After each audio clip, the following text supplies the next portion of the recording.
ସୌମ୍ୟଶ୍ରୀ ଦେହାନ୍ତ ପରେ ସାରା ଭୋଗରାଇ କଣ ସାରା ଓଡ଼ିଶା ନିସ୍ତବ୍ଧ ହୋଇଯାଇଛି ଏବଂ ତାକୁ ନେଇ ରାଜନୀତି ଏବେ ଜୋର ଧରିଛି। ଆଉ ବିଜେଡି 8 ଘଣ୍ଟିଆ ବାଲେଶ୍ୱର ବନ୍ଦ ଡାକରା ଦେଇଛି। ଇଏ ସିଧାସଳଖ ତମାମ ଚିତ୍ର ଆପଣ ଦେଖିପାରୁଥିବେ ଯେମିତିକି ବିଜେଡି ତାର ଯେଉଁ ଆନ୍ଦୋଳନ ଜାରି ରଖିଛି ଏବଂ ଦୋକାନ ବଜାର ସମ୍ପୂର୍ଣ୍ଣ ଭାବରେ ବନ୍ଦ କରିଦିଆଯାଇଛି। କେବଳ ଜରୁରୀ ସାମଗ୍ରୀ ଯେଉଁଠି ଅଛି ସେଇଗୁଡ଼ିକ ଚାଲୁ ରହିଛି। ନହେଲେ ଆପଣଙ୍କର ଭାରି ଯାନ କୁହନ୍ତୁ କି ଯେଉଁ ଦୋକାନ ବଜାର କଥା ସମ୍ପୂର୍ଣ୍ଣ ଭାବରେ ବନ୍ଦ କରିଦିଆଯାଇଛି। ଆମ ପାଖରେ ଅଛନ୍ତି ବିଜେଡି ବିଧାୟକ ଅଛନ୍ତି ଭୋଗରାଇ ଯେଉଁ ବିଜେଡି ବିଧାୟକ ଅଛନ୍ତି। ଆଜ୍ଞା କ'ଣ କହିବେ ଆଜି ଯେଉଁ 8 ଘଣ୍ଟିଆ ବନ୍ଦ ଡାକରା ଦେଇଥିଲେ? ଆପଣମାନେ ସମସ୍ତେ ଜାଣିଛନ୍ତି ଯେ ଆମ ମାଟିର ଝିଅ ଭୋଗରାଇର ଝିଅ ସୌମ୍ୟାଶ୍ରୀ ଋଷି ବୋଲି ଯେଉଁ FM କଲେଜର ଛାତ୍ରୀ ସିଏ ନିଜେ ଆତ୍ମାହୁତି ଦେଇଛି ଏବଂ ଯେଉଁ କାରଣରୁ ଆତ୍ମାହୁତି ଦେଇଛି ଯେଉଁଥିପାଇଁ ଆଜି ସାରା ଓଡ଼ିଶାରେ ନିଆଁ ଜଳୁଛି। ଗୋଟେ ଝିଅକୁ ନ୍ୟାୟ ମିଳିଲା ନାହିଁ। ସରକାର ସମ୍ପୂର୍ଣ୍ଣ ଭାବରେ ଏ ଘଟଣାରେ ଫେଲ୍ ମାରିଲେ। ଏ ଘଟଣାରେ ଗୋଟେ ଛାତ୍ରୀକୁ ସୁରକ୍ଷା ଦେଇପାରିଲେ ନାହିଁ। ସେଥିପାଇଁ ଆଜି ଆମେ ପ୍ରତିବାଦ କରୁଛୁ ଏବଂ ଏ ପ୍ରତିବାଦ କେବଳ ସୌମ୍ୟାଶ୍ରୀ ପାଇଁ ସୌମ୍ୟାଶ୍ରୀ ପରିବାର ଯେ ସୌମ୍ୟାଶ୍ରୀ ଗୋଟିଏ ସୌମ୍ୟାଶ୍ରୀ ନୁହେଁ ଶହ ଶହ ସୌମ୍ୟାଶ୍ରୀକୁ କେମିତି ଆଗାମୀ ଦିନରେ ସୁରକ୍ଷା ଦିଆଯିବ ସେଥିପାଇଁ ଆମେ ଭୋଗରାଇରେ ଆଜି ବନ୍ଦ ଡାକରା ଦିଆଯାଇଥିଲା। ସମଗ୍ର ବାଲେଶ୍ୱର ଜିଲ୍ଲାର ବନ୍ଦ ଡାକରା ଦିଆଯାଇଥିଲା। ଭୋଗରାଇରେ ବନ୍ଦ ସଫଳ ହେଇଛି। ଆଜି ଆପଣ ଯେଉଁ ଜାଗାରେ ଆମେ ବସିଛୁ ଭୋଗରାଇର ଯେଉଁ ସେଣ୍ଟ୍ରାଲ ଜାଗାରେ ସେଇ ଜାଗାରେ ଆପଣ ଦେଖିପାରୁଥିବେ କେମିତି ଶହ ଶହ ଲୋକ ବର୍ତ୍ତମାନ ଆସିବେ ଯେଉଁମାନେ ସବୁ ବନ୍ଦ କରିବେ। ଆମେ ଗୋଟେ ପ୍ରତିବାଦ ସଭା ଏଠି କରିବୁ ଏବଂ ସରକାରଙ୍କୁ ଜଣାଇବାକୁ ଚାହିଁବୁ ସରକାର ନିଦାବିଷ୍ଣୁ ସାଇଛନ୍ତି ସରକାର ମୁକ ବଧିର ସାଇଛନ୍ତି ତାଙ୍କୁ ଜଣାଇବାକୁ ଚାହିଁବୁ ଯେ ଏ ପ୍ରକାରର ଶାସନ ଚଳିବ ନାହିଁ। ଏ ଯେଉଁ ଶାସନ ବର୍ତ୍ତମାନ ଚାଲିଛି ଏଥିରେ ନାରୀ ସୁରକ୍ଷିତ ନୁହେଁ। ନାରୀ ନିର୍ଯାତିତ ହେଉଛି। ପ୍ରତିଦିନ ଗଣଦର୍ଶନ ହେଉଛି। ପ୍ରତିଦିନ ହିଂସା ହେଉଛି ନାରୀ ପ୍ରତି। ଆଉ ସେଇଥିରେ ସୌମ୍ୟାଶ୍ରୀ ହେଉଛି ଗୋଟେ ଉଦାହରଣ। ସେ ଝିଅ ସମସ୍ତଙ୍କୁ ନ୍ୟାୟ ପାଇଁ ଗୁହାରି କରିଥିଲା। ତା ପ୍ରତି ଯେଉଁ ନିର୍ଯାତନା ହେଇଥିଲା ଚାହିଁଥିଲେ ସରକାର ସେ ହୁଏତ ଆଜି ବଞ୍ଚିଥାନ୍ତା ତାକୁ ନ୍ୟାୟ ମିଳିଥାନ୍ତା ଆଉ ସେ ବଞ୍ଚିଥାନ୍ତା ଆମ ଗହଣରେ ଥାନ୍ତା। ଦୁର୍ଭାଗ୍ୟର ବିଷୟ ହେଉଛି ଯେ ସରକାରର ପ୍ରତିଟି ବ୍ୟକ୍ତି ଯେଉଁମାନେ ପଦପଦବୀରେ ଅଛନ୍ତି ମାନ୍ୟବର ମୁଖ୍ୟମନ୍ତ୍ରୀଠୁ ନେଇକରି ଉଚ୍ଚଶିକ୍ଷା ମନ୍ତ୍ରୀ ଏବଂ ସମସ୍ତେ ଏହାକୁ ଅଣଦେଖା କରିଛନ୍ତି। ଆଉ ମାନ୍ୟବର ବାଲେଶ୍ୱରର ସାଂସଦ କଥା ତ ନ କହିଲେ ଭଲ କାରଣ ସେ ଛଳନା ଉପରେ ଛଳନା କରୁଛନ୍ତି। ମିଛ କହୁଛନ୍ତି ସମସ୍ତଙ୍କ ସାମ୍ନାରେ ଯେ ସେ ତାଙ୍କୁ ଚେଷ୍ଟା କରିଥିଲେ ଚେଷ୍ଟା ବି କରିନାହାନ୍ତି ତାକୁ ନ୍ୟାୟ ଦେବା ପାଇଁ। ଏ ଘଟଣାକୁ ଘଣ୍ଟ ଘୋଡ଼ାଇବା ପାଇଁ ଚେଷ୍ଟା କରାଯାଇଛି। ମୁଁ ତ କହିବି ଏମାନେ ସମସ୍ତେ ମିଳିମିଶି ମାରିଦେବାକୁ ଚେଷ୍ଟା କରୁଛନ୍ତି ଆମ ଝିଅ ସୌମ୍ୟାଶ୍ରୀ। ତାର ପ୍ରତିବାଦରେ ଆଜି ଏ ସଭା ଏ ସୌମ୍ୟାଶ୍ରୀକୁ ନ୍ୟାୟ ତ ଆମେ ଦେଇପାରିବା ନାହିଁ। ସେ ତ ଆମ ଗହଣରେ ଆଉ ନାହିଁ। କିନ୍ତୁ ଆଗାମୀ ଦିନରେ ଯେଉଁ ସୌମ୍ୟାଶ୍ରୀ ମାନେ କଲେଜରେ ପାଠ ପଢ଼ୁଛନ୍ତି ତାଙ୍କ ପାଇଁ ସରକାରଙ୍କୁ ସବକ ଶିଖେଇବା। ସରକାର ସଚେତନ ହେବେ। ଯେଉଁମାନେ ବି କାର୍ଯ୍ୟକ୍ଷେତ୍ରରେ ନାରୀମାନଙ୍କ ପ୍ରତି ହିଂସା କରୁଛନ୍ତି ଯୌନ ନିର୍ଯାତନା ଦେଉଛନ୍ତି ସେମାନେ ସତର୍କ ହେବେ। ସେଥିପାଇଁ ଆମର ଏ ପ୍ରତିବାଦ ସଭା। ନିଶ୍ଚିତ ଭାବରେ ଦେଖନ୍ତୁ କାଲି ଯେମିତି ଝିଅଙ୍କର ବାପା ଗଣମାଧ୍ୟମ ସାମ୍ନାରେ କହିଲେ ଯେ ଇଏ ଘଟଣାକୁ ନେଇ ରାଜନୀତି କରନ୍ତୁ ନାହିଁ। ଆଜି ଆପଣ 8 ଘଣ୍ଟିଆ ଯେଉଁ ବନ୍ଦ ଡାକରା ଦେଇଛନ୍ତି କେତେ ଫଳପ୍ରଦ ହବ? ଆଜ୍ଞା ମୁଁ ତ କହିବି ତାର ବାପା ବହୁତ ସକରେ ଅଛନ୍ତି। ସେ ଝିଅକୁ ଚାଲିଯାଇଛି। ସେ ରାଜନୀତିର ଅର୍ଥ କ'ଣ ସେ ବୁଝିନାହାନ୍ତି। ଯଦି ସୌମ୍ୟାଶ୍ରୀକୁ ନ୍ୟାୟ ଦେବା ପାଇଁ ରାସ୍ତାକୁ ଓହ୍ଲାଇବା ରାଜନୀତିରେ ଏଠାରୁ ଶ୍ରେଷ୍ଠ ରାଜନୀତି ଆଉ କିଛି ନାହିଁ। ସେ ରାଜନୀତି ଆମେ ବାରମ୍ବାର କରିବୁ ଆଉ ଯିଏ ବି କରିବ ତା ସହିତ ଆମେ ସାମିଲ ହେବୁ। ଏଇଟା କ'ଣ ରାଜନୀତି? ଯେତେବେଳେ ନିର୍ଭୟା ପାଇଁକି ନ୍ୟାୟ ପାଇଁ ସମସ୍ତେ ରାସ୍ତାକୁ ଓହ୍ଲାଇଥିଲେ ସେ କ'ଣ ରାଜନୀତି ଥିଲା?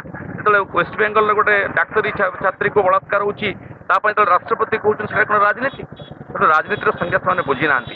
ଯେଉଁମାନେ ରାଜନୀତି ବୋଲି କହୁଛନ୍ତି ଏବଂ ରାଜନୀତି କରନ୍ତୁ ନାହିଁ ବୋଲି କହୁଛନ୍ତି ସେଇମାନେ ହିଁ ପ୍ରକୃତରେ ରାଜନୀତି କରୁଛନ୍ତି। ଯିଏ ଅନ୍ୟାୟର ପ୍ରତିବାଦ କରିବ ନାହିଁ ଯିଏ ଚୁପ୍ ହେଇକି ବସିବ ଏବଂ ଏଭଳି ପ୍ରତିବାଦକୁ ରାଜନୀତି ବୋଲି କହିବ ସିଏ ହିଁ ସବୁଠାରୁ ବେଶୀ ରାଜନୀତି କରୁଛି।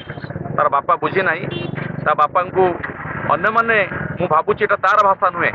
ତାକୁ ଯେଉଁମାନେ ନେଇକି ପ୍ରକୃତରେ ରାଜନୀତି କରିଛନ୍ତି ଯାହା ରାଜନୀତି କରିକି ତାର ଜୀବନକୁ ଦେଇଛନ୍ତି ସେଇମାନେ ତାକୁ ଏ ପ୍ରକାରର ବୁଝେଇଛନ୍ତି ଏଇଭଳି କହିବା ପାଇଁ କହିଛନ୍ତି। ସେମାନେ ଆଗେ ସେଥିରୁ କ୍ଷାନ୍ତ ରୁହନ୍ତୁ। ସେମାନଙ୍କୁ ମୁଁ ତାଙ୍କୁ ଚେତାବନୀ ଦେବାକୁ ଚାହେଁ ଭୋଗରାଇ ଗୋଟେ ଶିକ୍ଷିତ ସଚେତନ ମାଟି। ଏଇ ମାଟିର ଅନେକ ସଂଗ୍ରାମ ହେଇଛି।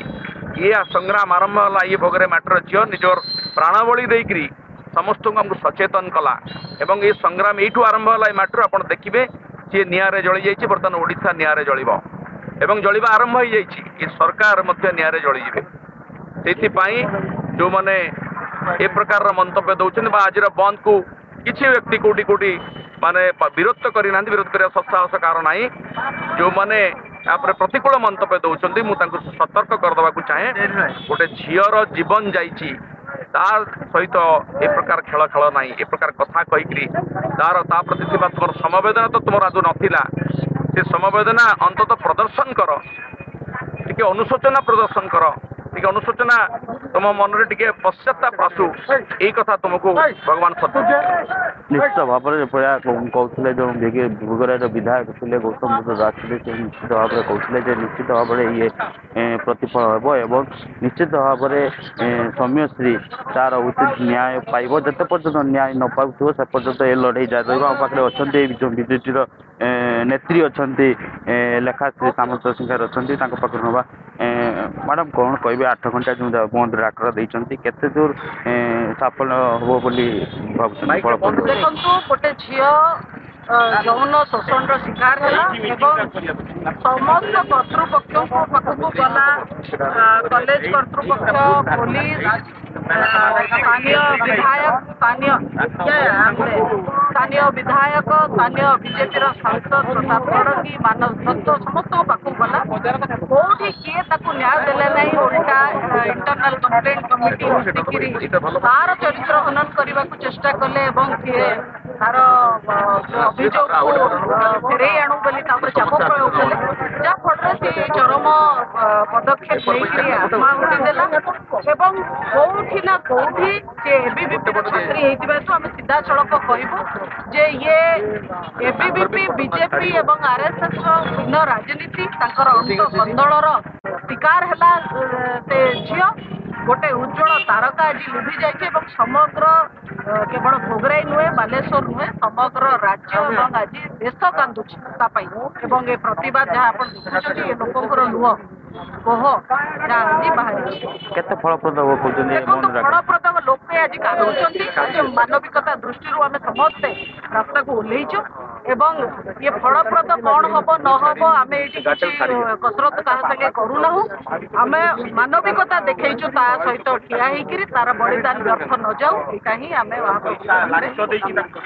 ନିଶ୍ଚିତ ଭାବରେ ଯାହା ସିଧାସଳଖ ପ୍ରତିକ୍ରିୟା ଶୁଣିଥିଲେ ଯେ ଏ ଲଢ଼େଇ ଜାରି ରହିବ ଯେତେ ପର୍ଯ୍ୟନ୍ତ ସୌମ୍ୟାଶ୍ରୀଙ୍କ ଉଚିତ ନ୍ୟାୟ ନ ମିଳିଛି, ଏ ଲଢ଼େଇ ନିଶ୍ଚିତ ଭାବରେ ଜାରି ରହିବ। ଦେଖିବାକୁ ବାକି ରହିଲା ସୌମ୍ୟାଶ୍ରୀ କେବେ ନ୍ୟାୟ ପାଉଛନ୍ତି। ଭୋଗରାଇରୁ ପ୍ରିୟବ୍ରତ ମହାପାତ୍ର, ବଡ଼ ଖବର।